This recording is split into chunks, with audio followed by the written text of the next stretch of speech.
Gracias por la invitación. Para mí es un honor compartir con ustedes un poquito más de la sedimentología en el Perú.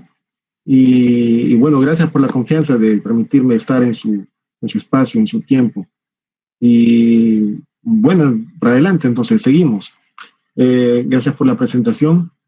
Quiero comentarles algo, bueno, no le voy a quitar mucho tiempo, es algo acerca de los trabajos de sedimentología y estratigrafía que habíamos estado realizando en el INGEMED en el año 2018, 2017, por ahí. Y se trata de una breve reseña de, bueno, nuestra opinión acerca de la sedimentación jurásica en el sur peruano y cuáles son las implicancias de estos en la geología regional. Es un trabajo que hicimos también en conjunto con el cofinanciamiento de CONCITEC de Perú. Bueno, esto no va a ser muy complejo. Solamente tengo 2 puntos para explicar: la sedimentación en el Jurásico y su implicancia en la geología regional. Verán que para realizar este estudio ha sido algo duro y complejo porque hemos tenido que buscar muchísimos argumentos para muchos objetivos, es decir, argumentos para verificar de qué manera podemos aportar con nuestro grano de arena, nuestro grano de arenisca a estos trabajos, de manera de que podamos estar un poco más cerca de cómo fue la paleografía en el Perú, así como también necesitábamos saber cuáles son los procedimientos correctos, porque no podemos simplemente cambiar los nombres o cambiar las formas de algo simplemente porque nos da la gana. Para eso hay estándares, hay formatos, hay procedimientos, el cual es la Guía Estratigráfica Internacional. Igual que para los abogados, igual que para los administradores, también tienen procedimientos, ¿verdad? Los abogados aprenden muy bien y usan sus leyes. En nuestro caso, nosotros los estratígrafos también nos regimos de normas que han sido aprobadas por unanimidad y por consenso. Esos estándares son aprobados en congresos entre varias personas que son expertos en el tema y dan su mejor opinión para ver de qué manera nos puede apoyar a los geólogos, sedimentólogos, estratígrafos a mejorar nuestras observaciones de campo y estandarizar nuestras opiniones, que finalmente son plasmados en boletines, en papers, indexados, en reportes, en todos los manuscritos que podamos comunicarnos los geólogos. De modo que un geólogo en China, si quiere hacer algún trabajo, pues va a ser entendible por un geólogo en Perú o en Chile. Esa es la figura de los procedimientos. Pero antes de eso, vamos un rato a ver qué es lo que entendemos por la sedimentación en el Perú. En este caso solamente voy a hablar de los sedimentos jurásicos que están aquí en el sur del Perú, entre Arequipa y Tacna. Digamos que esos son los sedimentos más, productos de muchas discusiones intensas hasta ahora, ¿no? Obviamente nadie tiene la razón, nadie tiene la verdad, es mejor dicho, nadie tiene la palabra final, siempre y cuando al final, como es la ciencia, siempre va a haber pequeños aportes que nos permitan acercarnos a un modelo un poco más coherente, y de eso se trata, pues, que sigamos en esa línea, que podamos claramente, respetuosamente, que podamos proponer algo que sea un poco más certero y que pueda apoyar mejor en la aplicabilidad de los diversos proyectos que se puedan presentar. Esa es la esencia de la aplicabilidad del geólogo, que se base en las geociencias para que pueda aplicar estos conocimientos. Aquí en esta imagen satelital hermosa, ¿verdad? Es una imagen satelital que bajé de internet, es de la página de la NASA, y bueno, tiene una exageración vertical que permite ver muy bien la presencia, la imponente presencia de los Andes en Sudamérica. Vean de que es una cadena montañosa muy extensa y ya creo que conocemos muy bien cuál es su origen, ¿verdad? Según algunos investigadores, se piensa de que emergió en el inicio del Paleógeno, cual es consistente con este gran cambio marcado que incluso está en la tabla estratigráfica que divide el Cretácico y el Cenozoico. Hay estudios incluso que mencionan que ha empezado a levantarse desde antes, quizás incluso a partir del Jurásico. Y vayamos a definir 2 cosas distintas. Levantamiento no es lo mismo que exhumación. para que un cuerpo de rocas se erosione, se denude y produzca sedimentación, necesita estar exhumado. Pero para que se exhume y esté expuesto a la atmósfera y a los agentes que lo erosionan y transportan, necesita levantarse. Entonces, el levantamiento produce exhumación.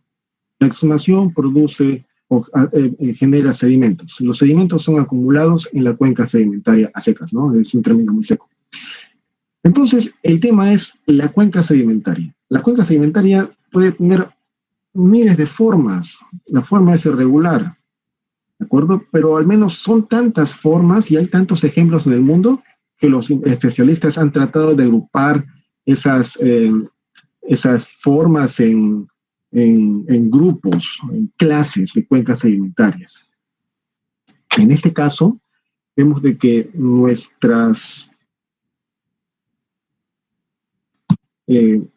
sedimentación cenozoica pues claramente está influenciada por el levantamiento de los Andes centrales. No lo digo yo, lo dicen un montón de investigadores que aquí también me faltó poner muchos más, respetos a ellos, porque de ellos he tomado también bastante información para que pueda entender un poquito mejor de esta sedimentación. Y ellos mencionan, coinciden en que claramente los Andes se han levantado y ha traído consigo un montón de influencias en la sedimentación, en los climas, en las variaciones, en las tasas de sedimentación, etcétera. Entonces, incluso hasta en la influencia de las faunas. Entonces, es todo un tema que tenemos que prestarle atención. El tema es que actualmente estos Andes brindan sedimentos o aportan sedimentos, proveen de sedimentos a toda la cuenca amazónica hasta que llegan al Atlántico progresivo. Muchas fuentes, muchos afluentes. A la vez, también, por el otro lado, produce sedimentación, que bueno, no lo vemos porque está sumergido, pero también produce sedimentación, pasa a lo largo de todos estos ríos. Y digamos de que estas formas son medios de transporte sedimentario, porque tienen unas características que permiten agruparlas.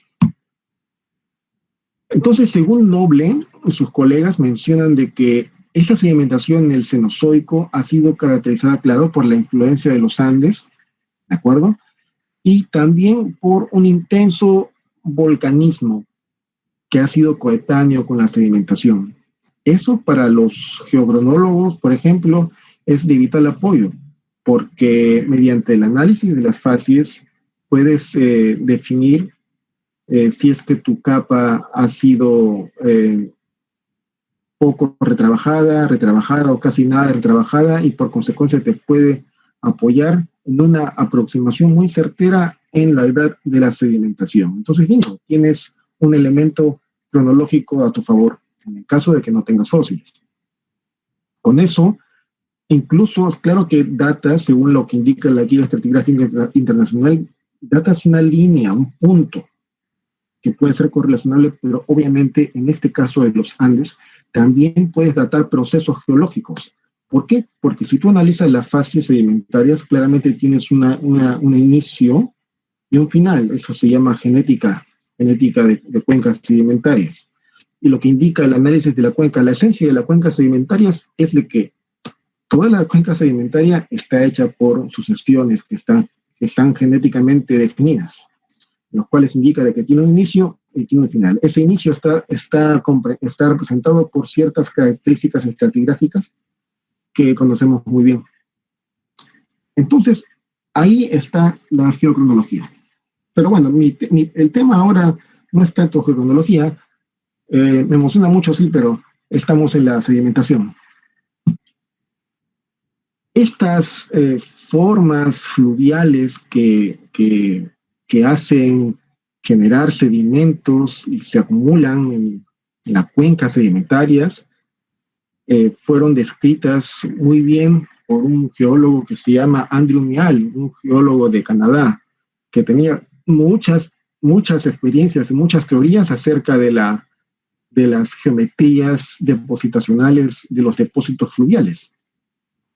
Él, digamos que él integró las observaciones de ríos actuales con las observaciones o las interpretaciones que ha habido pues de ríos, de depósitos fluviales antiguos a través de perforaciones sísmicas, petrofísica, uniéndolo con sedimentología de superficie, y al final logró hacer un buen matching que comparó lo que se ve en la actualidad y lo dedujo con lo que se tuvo en el pasado. Eso además se ha reforzado después de que en los años 80 pues, se dio una especie de revolución en la sedimentología cuando se empezó a entender muy bien cuáles son los efectos de la hidrodinámica.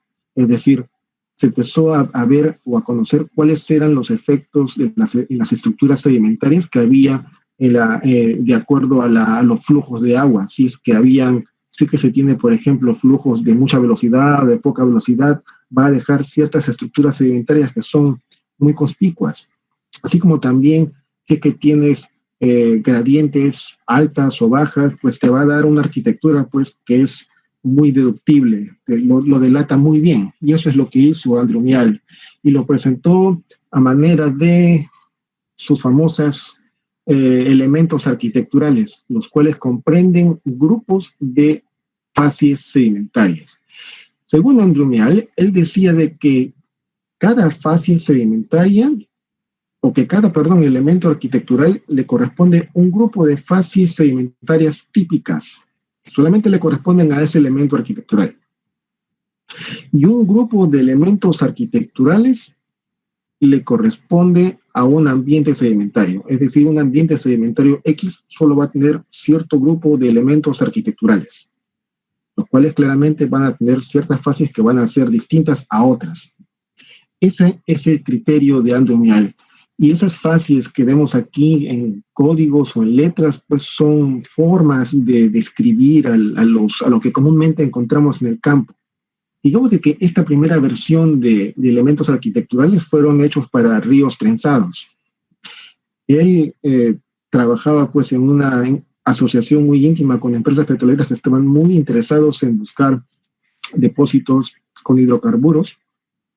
Entonces le convenía comprender la arquitectura depositacional para saber quiénes eran más porosos, quiénes no, dónde podría haber sellos, etcétera. Posteriormente vio de que no solamente se tiene ese éxito en la descripción e interpretación en ciertos tipos de medios fluviales, también lo amplió esos criterios y vio de que habían variaciones de arquitecturas sedimentarias de acuerdo al régimen tectónico que se pueda tener. Es decir, por ejemplo, aquí ha presentado algunos elementos arquitecturales que ya no son tan típicos de los trenzados, pero sí ocurren mucho en sitios que tienen muy poca gradiente. Por ejemplo, tenemos depósitos, arquitecturas de point bar o de depósitos sinuosos. Aquí, como ven, aquí estoy encerrando en un cuadrángulo rojo aquellas fases que son más típicas de aquellos medios sinuosos. Entonces, como que ya no parecen mucho los conglomerados. Podría parecer, ¿no? Pero no van a ser dominantes como los que están aquí encerrados en rojo. Pero sigue siendo un ambiente con un fuerte aporte continental. Esté conectado al mar o no, esa es otra historia. Entonces funciona ese método para asociar fases. El tema es reconocerlas en el campo y buscar argumentos para decir algo. Entonces, veámoslo así, ¿no? En el Perú tenemos muchos tipos de ríos, felizmente. Digamos que los que comúnmente nosotros vemos, pues son esos señores que están aquí, ¿no? Los trenzados. Por ejemplo, los que están en el río Rima y todos los que están en el flanco más oeste de la cordillera occidental de Perú, para aquellos que estamos aquí en la costa, por ejemplo. Sin embargo, si es que vamos a un sitio un poco más lejos, como en la selva, podemos ver muchos ríos sinuosos, como el río Cayali. Según este cuadro propuesto por Arche, dice de que nuestro terreno, mientras más gradiente tenga, es decir, mientras más empinado esté, es más probable de que sus ríos sean parecidos a la rectilínea, o sean menos sinuosos. Sin embargo, mientras menos gradiente tengas, es más posible de que tengas mayor sinuosidad, como que el curso va errando por aquí en distintas direcciones. Según este autor, además, menciona de que el aporte de sedimento es mucho más alta en esa parte. ¿Por qué? Porque si esta parte ya exhumó, pues una vez que está exhumado, los agentes atmosféricos no perdonan a nadie. Van a erosionar todo lo que tengan, todo lo que esté expuesto. Entonces simplemente lo erosiona y se va transportando. Pero adivinen que mientras que se va transportando, el tiempo en el cual estos sedimentos, desde la cabecera hasta la parte final donde pierde la energía, van a tener muy poco tiempo para que puedan disolverse sus materiales mineralógicos. Van a tener poco tiempo para que se disuelvan. Lo más probable es de que lleguen a la cuenca o a su depositación final con todos los minerales ligeros y pesados que guardan, que son originales de la cabecera. Por lo tanto, va a haber mucha depositación, mucho transporte sedimentario. También mucha energía fluvial. Sin embargo, mientras vamos un poco más a la derecha, vamos a ver de que la descarga ya no es mucha. La fuente sedimentaria la fuente de roca que pudo haber estado por aquí, para que ya exhumado, para que se erosione y sea transportado, va a pasar mucho tiempo para que finalmente llegue a su acumulación final. Mucho más tiempo de que le tomó aquí en los ríos trinizados.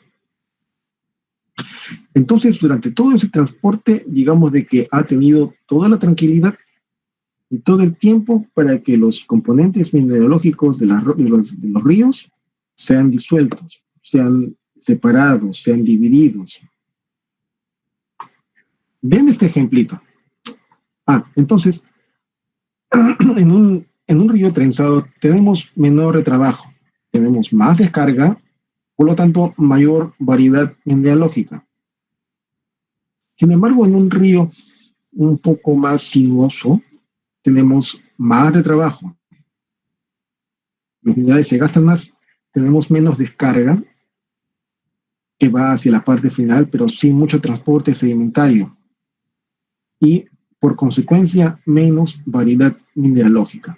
¿Qué tal si vemos este video un ratito? Miren, este es un video que descargué de internet, en el cual muestra cómo están sucediendo los ríos con alta sinuosidad. ¿Ven cómo se mueven los meandros? Esa migración que se tiene de los ríos son los point bar. Tales point bar pues se están migrando lateralmente. Vean de que no están migrando en dirección de la flecha amarilla, sino están migrando lateralmente. Estos depósitos se les llama depósitos de migración lateral o de acreción lateral, como nos escribió Mial. Vean de que llegan solamente a un extremo, porque hay montañas o altos estructurales, como los conocen también. Por eso es que quizás no vayan más lejos. Pero ¿qué pasaría si es que simplemente desaparecen esos altos estructurales? Los ríos tendrían más libertad para fluir, ¿verdad? Serían kilométricamente extendibles. Sería lo más lógico. Y los sedimentos migran y migran y migran. En solo 50 años pueden migrar entre 5 a 20 kilómetros. La generación de el transporte sedimentario es monstruoso. Vamos a atrevernos a postular algo. Digamos que cuando emergió los Andes, pues tenemos mucha generación de sedimentos. En el altiplano tenemos numerosas cuencas intramontañosas, Marocco, Noble, muchos Baez y muchos investigadores que han descrito inicialmente la existencia de esas cuencas intramontañosas. Y no solamente ellos, sino también cuencas, por ejemplo, deltaicas, que funcionaron después o inmediatamente apenas exhumó la cordillera de los Andes. Sin embargo, si vemos aquí en este ejemplo de la izquierda, pues digamos que no hay Andes, ¿no? No hay evidencias de que haya existido otra cordillera. Y si había algún alto, pues no creo que, no se conoce de que haya sido tan voluminosa como es los Andes. Aquí en los Andes, pues ya no hay, e incluso hasta el magmatismo es totalmente distinto. Aquí en los Andes tenemos rocas los cuales evidencian la existencia de plataformas carbonatadas, medios sinuosos, medios tidales, etcétera, ¿no? Medios sedimentarios muy parecidos a estos. Pero una vez que tenemos los Andes, ya no hay más de estas plataformas, sino empezaron a existir numerosos unidades hidroestratigráficas de origen deltaico, con origen fluvial, incluso con abanicos aluviales, incluso también pues puras depositaciones piroclásticas y a veces también depositaciones piroclásticas que están mezcladas o interdigitadas con sedimentación detrítica, con depósitos detríticos. Entonces, digamos que podemos, en el caso de Perú, podemos dividirlo en dos tipos de ambientes, sin Andes y con Andes. Vamos a donde dice sin Andes. Esta, bueno, no digámosle de redefinición, sino digámosle que es un aporte a lo que se conoce de los sedimentos, de las rocas sedimentarias del Grupo Ayura, ha sido propuesto en un paper indexado en una revista que es de Elsevier, Journal of South American Sciences, del 2018, y hemos publicado esto pues después de estudiar y cartografiar las rocas jurásicas del Grupo Yura en Tacna. Y fue donde iniciamos. Y en este paper, pues así en resumidas cuentas, le puedo mencionar de que se propuso algunos puntos importantes. Por ejemplo, hemos propuesto de que la sedimentación de las formaciones Cachíos, Labra, Gamadal y Hualhuani se formaron bajo influencias propias, que aquí no debería ser carbonatada, es propia de una plataforma siliciclástica, donde nunca hubo una profundización a ambientes de talud. Estamos totalmente de acuerdo de que claro que estaba muy influenciado por el mar y que claro que también tiene muchas fases deltaicas, claro que sí, pero de todas maneras pensamos de que el fondo de todo esto era que estaba influenciado por una extensa plataforma siliciclástica. Disculpas, no sé por qué escribí esto, es un error. Pero de todas maneras estamos convencidos de que no existen tales fases de talud por los argumentos que presentaremos a continuación. Las fases son más parecidos o son más, delatan más un ambiente marino marginal y claramente pues con mucha sinuosidad. También los sedimentos demuestran una proveniencia del este en vez de una proveniencia del arco volcánico. Se observan, no hay formación puente en Tacna, pero sí hay formación puente en Arequipa. También hemos propuesto la exclusión de la formación Hualhuani dentro del Grupo Ayura, en base a pues, notorias características estratigráficas que nos avalan, que claramente pues, van a apoyar a entender mejor o a ver mejor la geología regional.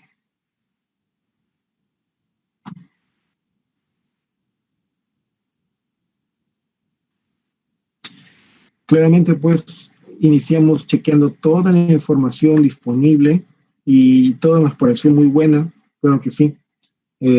Son los pioneros quienes hemos tomado la información, ¿no? Como de James, Benavides, Wilson, Chávez, Vicente y colegas, también de Salinas, Pino, Acosta, todo es válido, todo vale, todo lo hemos integrado en nuestros análisis, pero habían cosas que necesitábamos integrarlo, como esta visión sedimentológica o mineralógica que parece que nos ha traído algunos argumentos adicionales que podrían cambiar la visión paleogeográfica que teníamos sobre el Grupo Ayura. Digamos, hay que ponerle atención solamente a esta partecita. Esta es la quebrada Chachocomane, donde se tiene una de las mejores exposiciones del Grupo Ayura, anteriormente considerado como formación Ataspaca, Chachocomane por Wilson, pero también los agrupaba dentro del Grupo Ayura.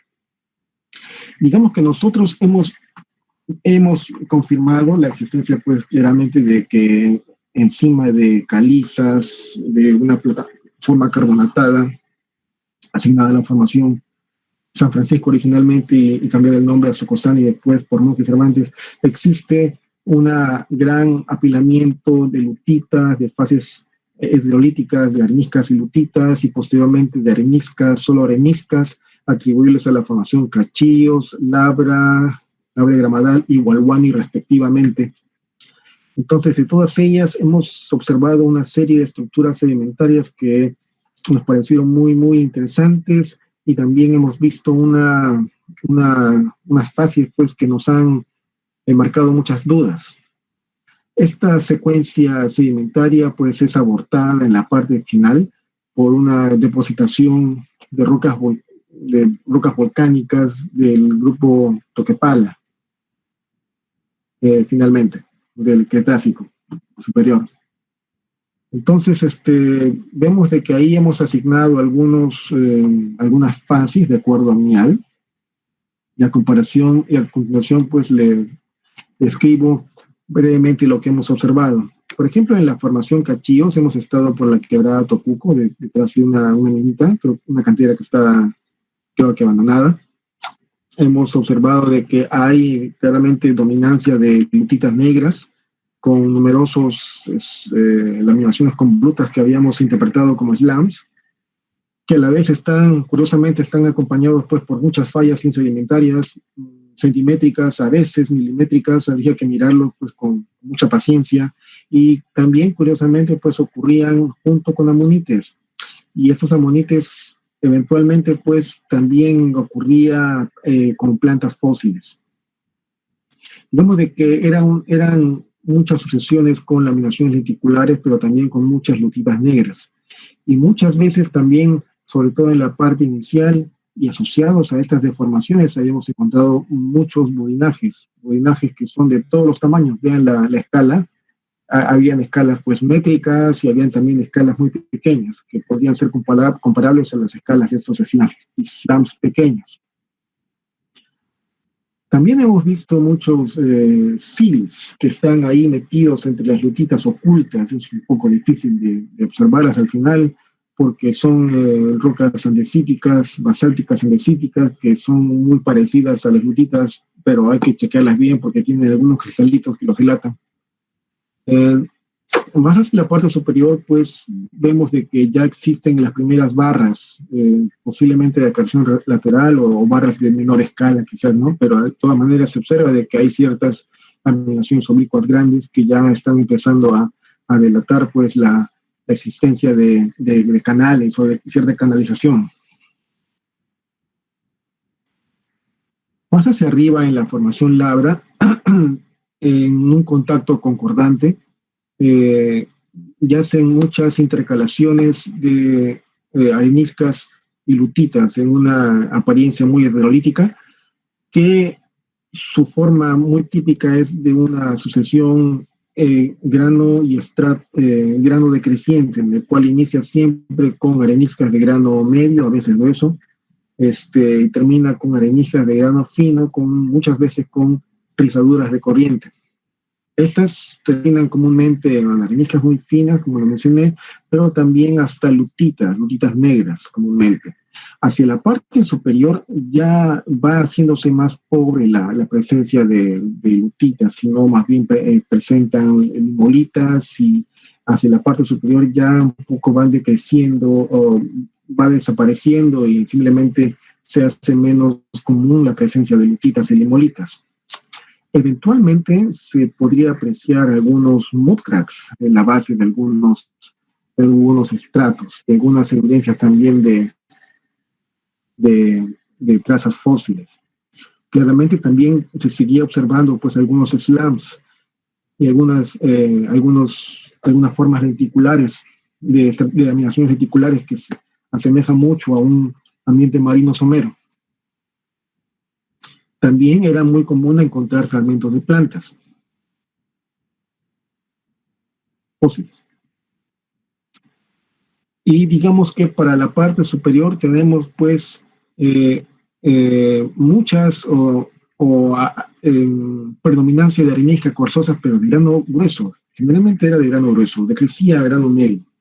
Se observaba o se observa de que las laminaciones son mucho más grandes aquí, la presencia de areniscas es notorio, es total.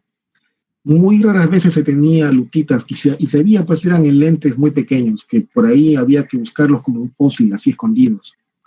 El hecho de que en la parte superior de los sets, porque se observaba los sets, terminaba en algunas rizaduras de corrientes, pero no era muy común.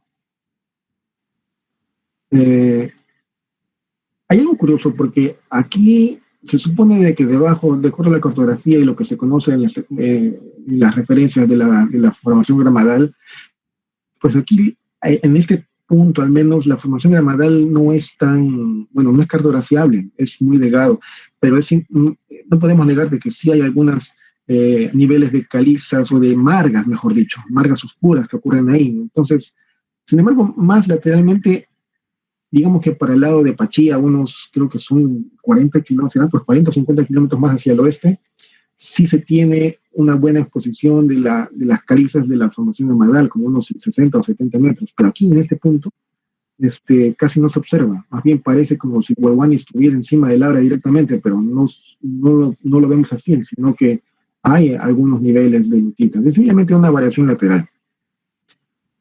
En esos niveles justo es donde se ve una ligera discordancia. Se ven algunos canales, algunas formas erosivas que están tratando de erosionar o han tratado de erosionar ciertas capas. Es más, podemos ver incluso que justo en esta parte de Huelguani es muy común encontrar esos clastos blandos con muchas lutitas.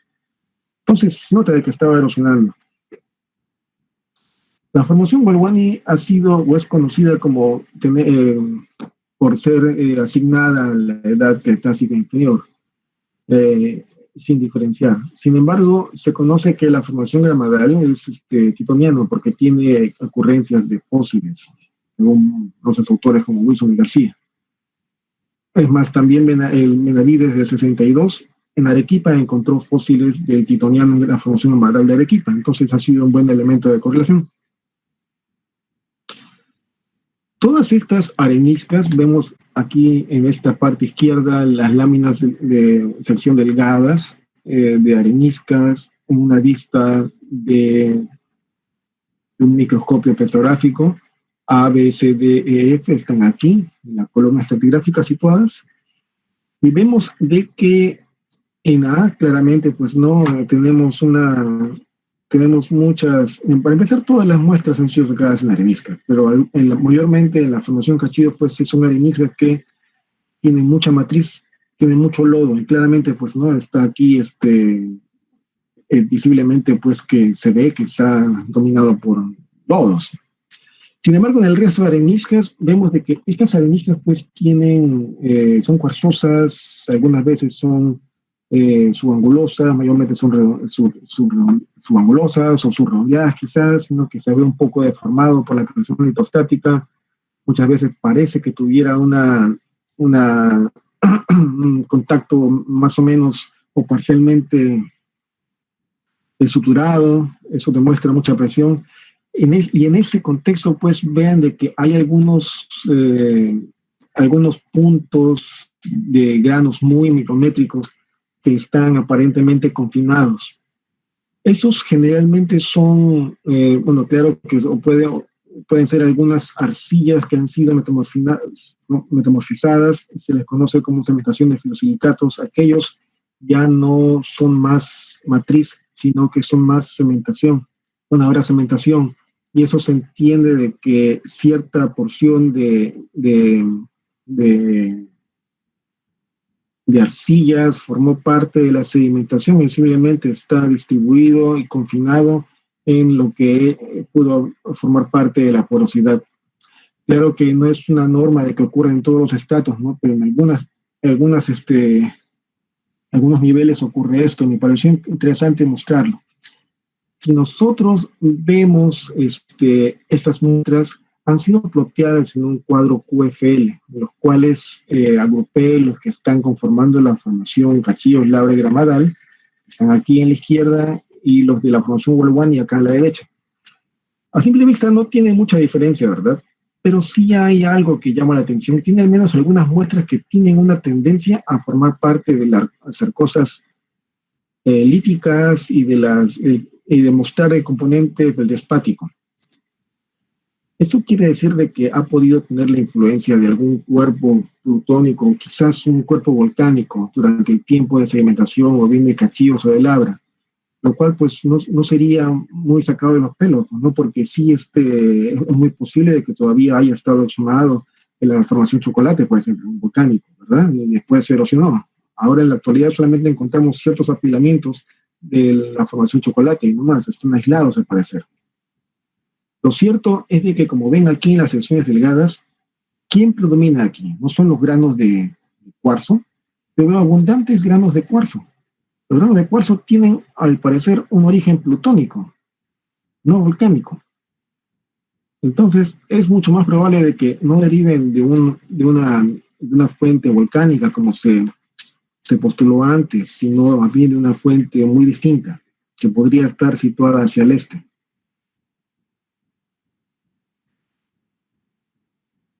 Se propone este modelo, al menos para Tacna, pero de todas maneras ahí hay que hacer hincapié de que claramente estamos de acuerdo con la naturaleza del Taika y también con la influencia pues de una plataforma ciclástica que ha permitido todo el transporte sedimentario a manera de migraciones laterales, como como lo estamos representando aquí en estos gráficos que han sido inspirados en SAC.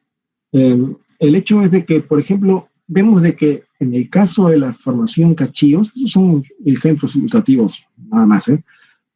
Para la formación Cachillos vemos de que dominan estos elementos arquitecturales. Y en estos elementos arquitecturales están incluidos mayormente estas facies sedimentarias, que, bueno, es, por ejemplo, lo que sugieren los modelos descriptivos y predictivos de Mial. Entonces, calza muy bien. Sin embargo, para la formación labra es un tanto distinto. Ya no es tan dominante las lutitas, pero sí son dominantes las barras de acreción lateral. Si no tienes barras de acreción lateral, tendrás estratos un poco más pequeños, pero con esa misma tendencia que son las, las sandy bedform o capas arenosas, o más pequeños que esos, las láminas areniscosas. Básicamente es una menor escala de una acreción lateral. Y claramente está asociado pues a muchos episodios de inundación en los cuales hay hasta fauna de amonites. Se entiende o se presume de que tales facies pues han podido estar muy próximos al mar y de que quizás por cada cambio de ciclo o quizás por algún pulso tectónico, los cuales todavía eran muy comunes de tener en esa parte de los Andes y en tal época pues pudo haber estado todavía joven en la cuenca sedimentaria y pudo haber pulsos de expansión en los cuales permitía aún más recepcionar sedimentos o también hacer que ingrese el mar, el océano. Por eso están esta fauna que estos señores están invadiendo el continente. Pero asumir de que estos señores o que este ambiente sea aún más profundo, pues implicaría un evento mucho más catastrófico posiblemente. Es más, de acuerdo a Westermann en el 96, esta fauna de amonites calovianos no podría vivir más de 100 metros de profundidad y tendría que estar cerca al suelo para que pueda alimentarse. Entonces no es tan descabellado decir de que la sedimentación de Cachillos era un tanto, no era tan profunda, ¿no? Era muy somero. Igual que el Labra. Sin embargo, la historia cambia para la sedimentación de la formación Wolwani. En Labra ya no tienes más llanuras, ya no tienes más llanuras de inundación, más depositación de lutitas, no tienes invasión de amonites, nada. No tienes ni plataformas carbonatadas, ya no hay, se acabó. Simplemente ya tienes facies que son más canalizadas, pero así en su sentido estricto. Entonces, sus facies sedimentarias van a cambiar, vas a tener más laminaciones oblicuas más grandes, vas a tener algunas veces rizaduras, muchas veces horizontales, que también te demuestra un incremento en la velocidad y la gradiente. Entonces, ¿cómo podemos interpretar esto? Si solamente nos fijamos, ponemos de lado la tectónica y los climas, vamos a ver un poco acerca del suelo. Si esta sedimentación en cachillos en labra, digamos de que ha estado tranquilo en un sitio más o menos plano, en una plataforma, si varías un poco su gradiente topográfica, la sedimentación definitivamente va a cambiar muchísimo. Es muy susceptible. Estos sistemas fluviales son muy, muy delicados. Si en cambio en algo cambia su gradiente, pues los ríos van a tomar otra forma, como que son muy rebeldes. Bien, entonces, ¿qué es lo que indica la tabla estratigráfica internacional, ya que tenemos esas observaciones? La guía estratigráfica te da una serie de pautas. En el caso de la tabla cronoestratigráfica internacional, nosotros la conocemos como tal, pues, ¿no? Con todos sus pisos, sus series, sus periodos, en los cuales se indica de que lo que tenemos que hacer es pues identificar un estrato que tenga muchas características de fases cronológicas, paleontológicas, etcétera, etcétera, que nos permita ser un elemento de correlación global como lo son los pisos geológicos. En el caso de las unidades hidroestratigráficas, la historia es un tanto distinta, porque son unidades que funcionan en una región, y que claro, ¿no? También la idea es de que ayude a esa región pues a tener ese tipo, esa unidad definida. La idea es de que se tenga menos nombres, sabiendo de que las fases son las mismas. Si las fases son las mismas es porque obviamente ha tenido alguna influencia o ha tenido que estar genéticamente vinculado dentro de la condición alimentaria. Eso es otra interpretación. El hecho es de que aquí en la guía estratigráfica nos dan motivos para que podamos modificar un tanto las jerarquías estratigráficas, por ejemplo, de formación a grupo a formación. En este caso, pues no lo explica así con palabras exactas, pero también tenemos argumentos para sacar Walwani del grupo Yura. ¿Por qué? Porque tiene todo evento sedimentario responde a una genética, debe ser así, pero ¿qué pasa si es que, según la guía estratigráfica internacional, tienes una unidad con varios eventos genéticos incluidos? Entonces ya no es tan práctico, porque cada uno de ellos pues tiene una litología distinta y por consecuencia una fase distinta, y por consecuencia una genética distinta, etcétera. Hasta las formas paleontológicas también modifican. Si hacemos uso de estas modificaciones, tiene que ser, claro que por consenso. Y un buen consenso, por ejemplo, en este caso, es una publicación en una revista indexada. ¿Por qué? Porque yo lo envío a la revista, presento mis argumentos y claramente, obviamente, me van a estar revisando pues expertos del tema, que me dicen, ¿sabe qué? No creo en esto sí, esto no, me lo van a devolver con algunas observaciones. Entonces, al final, pues no, ellos estaban de acuerdo y están de acuerdo, estuvieron que, bueno, lo aprobaron y se publicó. Esa es la esencia de hacer un aporte en la estratigrafía, hacer que nosotros nos podamos identificar ante otros profesionales y, bueno, pues no, y presentar nuestros argumentos para mejorar nuestra estratigrafía, siempre con miras a una discusión alturada y con argumentos. Por eso por esto se ha creado la existencia de estas revistas indexadas. Entonces, ¿a qué llamamos la reducción de las unidades? Si se dan cuenta, yo les mencioné al inicio de que en Palca las unidades geológicas fueron Ataspaca y Chachacumanes, ¿verdad? Era porque, según la que indica la guía estratigráfica, pues genial, ¿no? Pones un nombre a una unidad que tenga que haga mención a su localidad tipo, pues ya está, listo, genial. Sin embargo, tiempo después, en las actualizaciones geológicas, pues vieron de que era muy, muy parecido al grupo Yura de Arequipa, pues, ¿no? En fases, en extremidades. Entonces, vieron por conveniente de unificar esas terminologías. Así fue como Monjes y Cervantes propusieron el cambio, tanto para Socusani, Chocolate y el grupo Yura. Y bueno, posteriormente se ha ido aplicando así.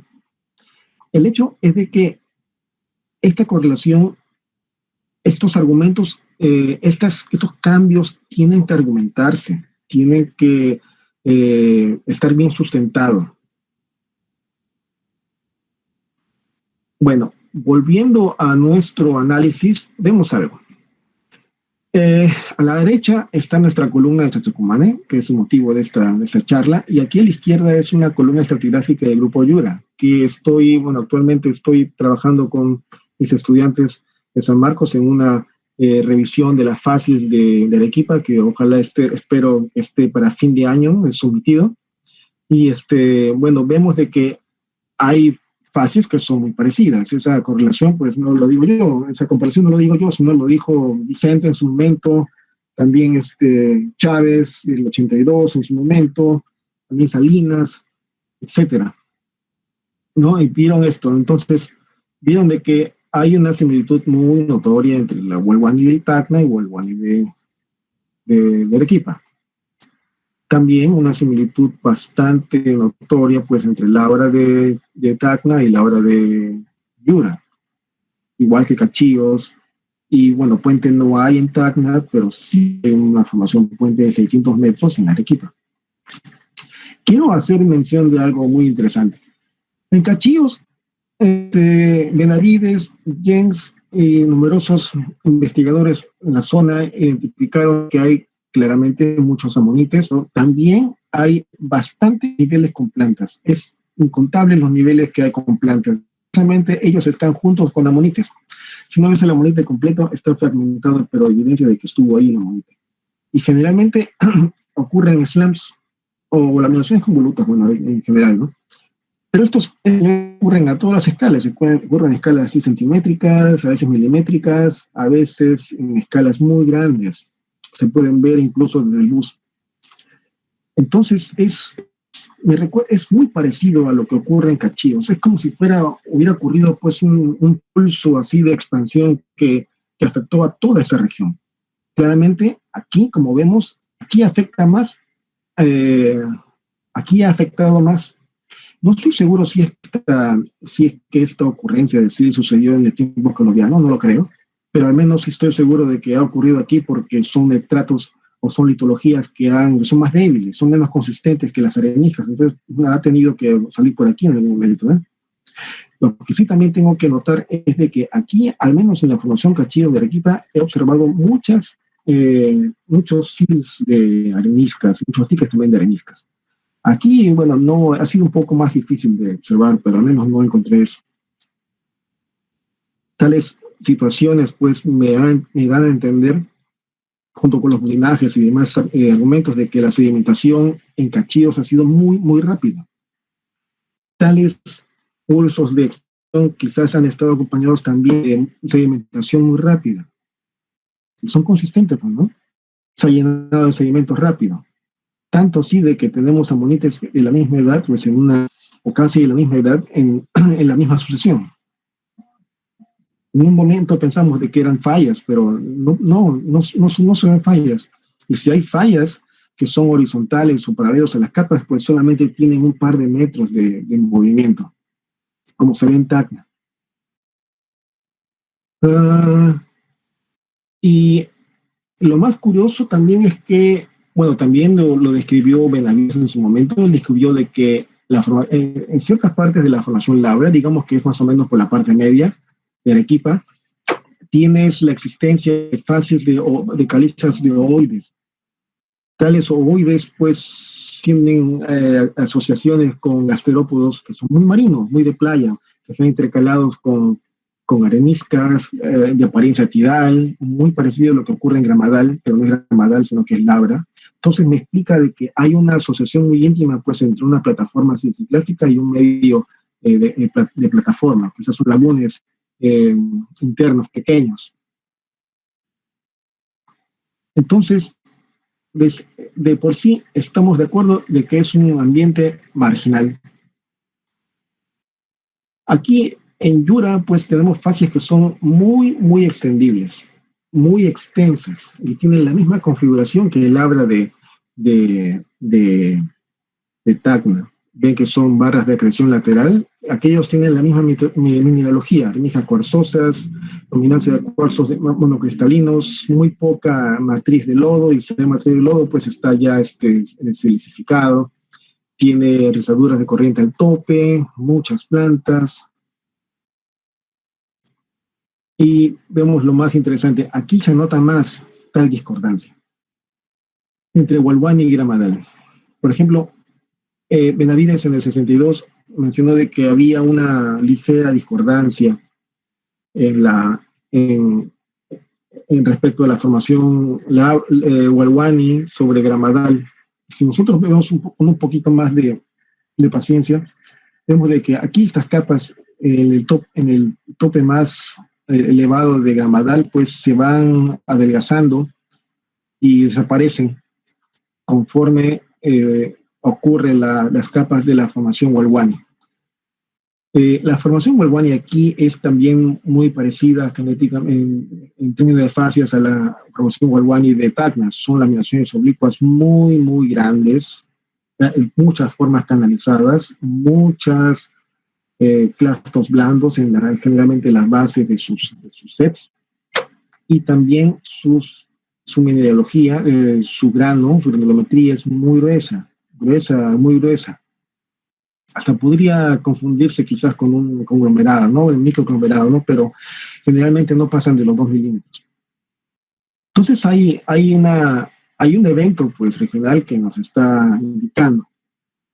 Tales argumentos los hemos considerado a ser usados para excluir a Walwani. ¿Por qué? Porque miren la tabla estratigráfica. ¿Por qué existe el Jurásico y no Triásico? ¿Por qué no existe una unidad que agrupe el Triásico y Jurásico? ¿Podría darse eso? No. No puede darse eso porque en el medio hay un evento catastrófico que marcó límites en las sucesiones, en los cuales tales fases van a cambiar litológicamente, van a cambiar en términos de biota, van a cambiar en términos de mineralogía, van a ser ambientes, por consecuencia, sedimentarios totalmente distintos. O sea, es una regla encadenada que está todo junto, pero todo inicia desde el evento catastrófico. Y eso lo podemos saber, pues, claramente con análisis. Por ejemplo, isótopos de oxígeno, isótopos de carbono, ocurrencia de depósitos volcánicos, etcétera. Cambios marcados en la existencia paleontológica. Todo suma. Por eso es que se han trazado tales límites. Y en este caso, pues, nosotros tenemos aquí un límite: Jurásico más superior y Cretácico más inferior. Pero si dices que tu grupo Jura ocupa un cambio tan obvio como el Jurásico-Cretácico, como que ya no tiene tanta lógica, ¿verdad? Entonces, el grupo Jura va a ser Jurásico superior, medio superior, y nuestra formación Walwani de las secas Cretácico inferior. Al final, nosotros tenemos, esta puesta aún está en borrador, ¿de acuerdo? Pero al menos me animé a hacer un bosquejo a ver qué tal sale. Trata de explicar acerca de la evolución de la sedimentaria Cuenca Arequipa en esta parte y cómo es que, por qué partes se empiezan a abrir espacios de acomodación. Claro que tiene su tectónica, su régimen, ¿no? Que le da el origen y todo eso, pues, ¿no? Pero aquí, explicando en términos de genética, me da a entender, o trato de usarlo como si tales espacios estuvieran llenados en primera instancia por rocas volcánicas, ya la conocemos. Acá está chocolate, aquí Junegrata, que ahora pues lo conocemos como chocolate. Después Socosani, San Francisco. Nosotros sabemos de que siempre van a haber de mucho contenido orgánico cerca de un foco volcánico, eso lo sabemos. Por eso existe San Francisco, por eso existió Socosani. En este caso, pues, la acumulación de componentes orgánicos fue un poco más favorable, hasta formar cerca de 80 o 60 metros de... Concordantemente se fue depositando en la formación Cachillos, que lo vemos aquí. Esto sí es totalmente, aparece regionalmente. Algunos lados, como por ejemplo en Arequipa, aparece la formación Puente, pero al parecer solamente ocurre en ciertas partes de Arequipa, en especial en el estratotipo. Quizás, como lo menciona Vicente, Jacay, también otros investigadores, Chávez, por ejemplo, también mencionan de que son fases turbídicas, eso es indudable. Sus fases también lo delatan incluso. Conforme a cómo sucede la sedimentación, parece que hay una etapa de mucha disturbación tectónica que se acumulan con slams y demás cosas, pero la sedimentación sigue dándose muy rápido. Y parece que la gradiente no ayudó mucho a que se formen más lutitas, sino que empezó a haber más generaciones de sedimentos. Si nosotros hubiéramos tenido una fuente de sedimentos más cercana, pues al menos se verían feldespatos, se verían al menos plagioclásers, se vería algo, pero no se ve nada más que cuarzo, lo cual me indica claramente que ha habido un intenso retrabajamiento.